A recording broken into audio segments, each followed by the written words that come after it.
So let's talk about compensating and motivating salespeople.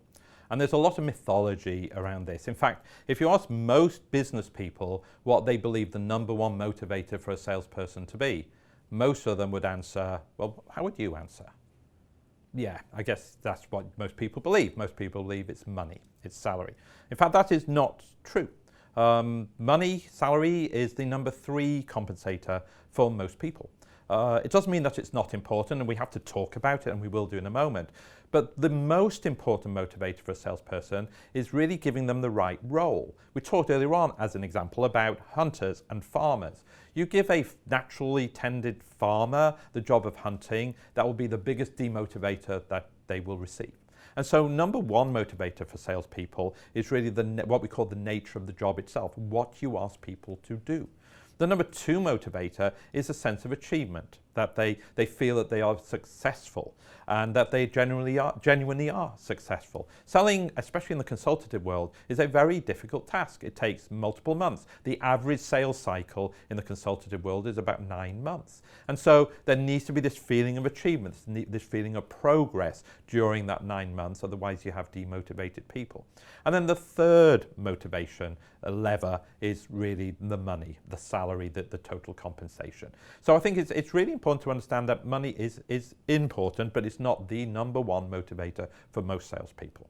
But let's talk about that aspect of paying salespeople. There really are 3, and have you read this in the chapter, there really are 3 ways of paying a salesperson. There's what's known as straight salary, there's what's known as straight commission, and then the combination plan. And that's the one that I've spent most of my life working within, and the one I am actually most comfortable with. And you can see on the graph how they work. Straight commission means you sell nothing, you get nothing. You sell a lot, you earn a lot. Straight salary means that independent of how much you sell, you get the same basic salary. And then a combination plan, as you imagine, shows a combination of the 2. There's the piece at the bottom that we tend to call the fixed piece, which you get for selling nothing, and then there's the variable. And the way it normally works is that straight commission at the high end tends to pay the most, combination plan then second most at the high end, and then straight salary, of course, doesn't vary as people sell more. There are variations on all of these. There's capping systems where above a certain level you actually start decreasing the level of money that people earn. There's a different type which is called an accelerator, which is where you want to motivate people to sell more and not worry about the target that you have set them. But the 3 fundamentals are straight commission, combination plan, and straight salary. And every one of these has pros and cons to 2 communities. One is to the company and one is to the salesperson. And I'm going to ask you to do a couple of little exercises and little thought processes around these. So if you think about straight salary. Straight salary means that I get paid the same, or salespeople get paid the same if they sell nothing to if they sell a lot. It's just a fixed salary.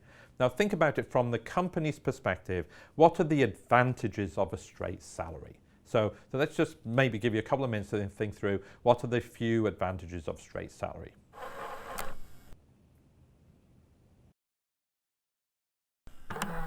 Okay, now let's think about the disadvantages to the company of straight salary.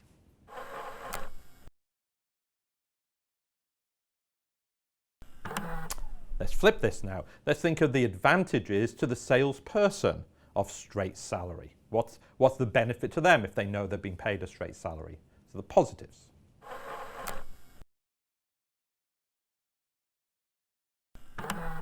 And then the flip side. What are the negatives, the disadvantages of straight salary to the salesperson?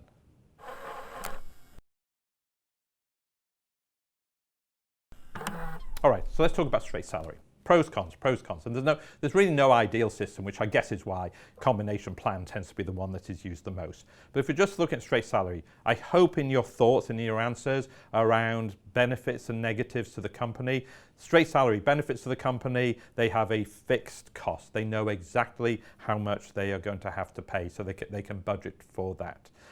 What else? Straight salary means that if their salespeople sell a great deal, then they're still going to be capped in terms of how much they're going to have to pay out. So if the salespeople perform really well, the cost is still held at a lower level. So from a company perspective, that could be viewed as very positive.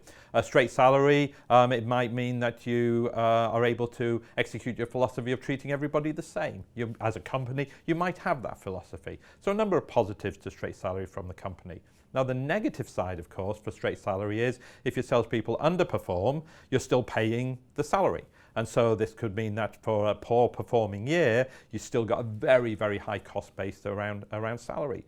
Second thing from a company's perspective is with straight salary, you can't really use salary as a motivator. You can't vary it. You can't do special things for different people. So there's a limit there. Flip side, salesperson, straight salary, advantage, they know what they're going to get paid. Independent of what the market's doing, independent of what the product's doing, whether the new product has been released on time, they know that they're going to be paid. Again, from an independent individual perspective, I can manage my costs, I can manage my expenses. So straight salary is very good there. If I'm a bad performer, I might like straight salary because it means that despite of my bad performance, I'm still going to get paid well. And then the negatives of straight salary, it's exactly what you might imagine. If I'm a great performer, I will feel that maybe I'm working harder and that some of my colleagues are passengers. They're not actually giving to the company, but they're being paid the same as me. So I might not feel that salary represents my worth. So you can see that with straight salary, pros and cons for the company, pros and cons to the salesperson.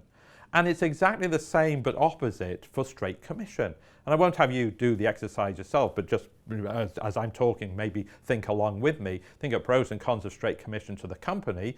Well, to the company, the pros of straight commission is if my people don't sell anything, I don't have to pay out commission. So that's really, really good. So that's an advantage. Straight commission, hopefully I'm going to drive behavior. I'm going to drive effort. I'm going to drive performance. Because if people don't work, they're not going to get paid the same as they might want. So I can use it as a very big lever. I can use it as a very big stick.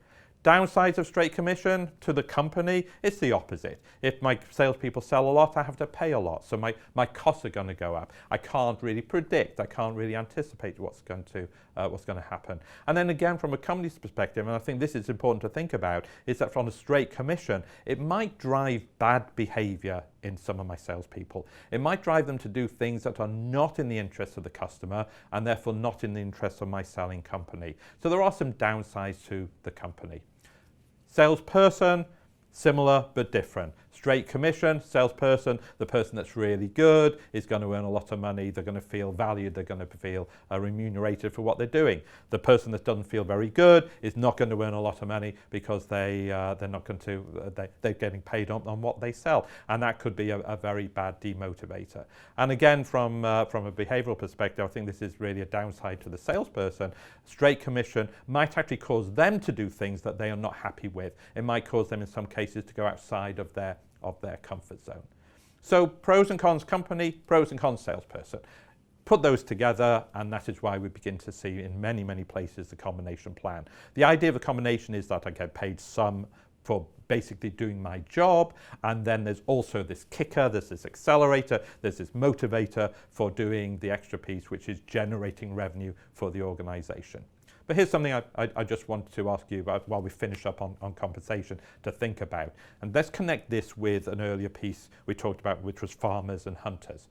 So I mentioned that the fixed part of the combination plan is what they're going to get paid anyway.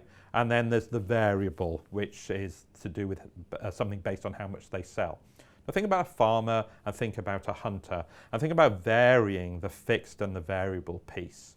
So let's think about comparing the incentive system for a hunter and a farmer and what it should be. The total is going to be this combination of base, the fixed, and variable. So which of the two roles, farmer and hunter, which of the two roles would you give the bigger base and the lower variable to? If you're aiming for the same grand total, which role, farmer or hunter, should have the bigger base, smaller variable, and which one should have the smaller base, bigger variable? All right, so let's think this through. Farming, really what you want to do is to give the bigger base and the smaller variable, because there what you want is for people to be focused on relationship maintenance and making sure that they do the farming, that they do the fertilizing and the watering and looking after the customer. Hunting, you want to make sure that people get motivated to go and find new. So there typically what you want to do would be to give a smaller fixed and a larger variable. And the sort of numbers we're talking about here, hunters might be, let's say, 60-40. So 60% of their business might be fixed, and 40% and then above that, obviously if they exceed, will be variable. Farmers, you might be looking more at 80-20 or even 90-10, where a larger part of their salary is going to be fixed and a smaller part is going to be variable. Again, compensation is a way to motivate salespeople to do the right thing. It's not the only way. We've already talked about making sure that you train them correctly and that you have them do the right job, but it's a very, very important piece of driving behavior and hence achieving results. So that's compensation.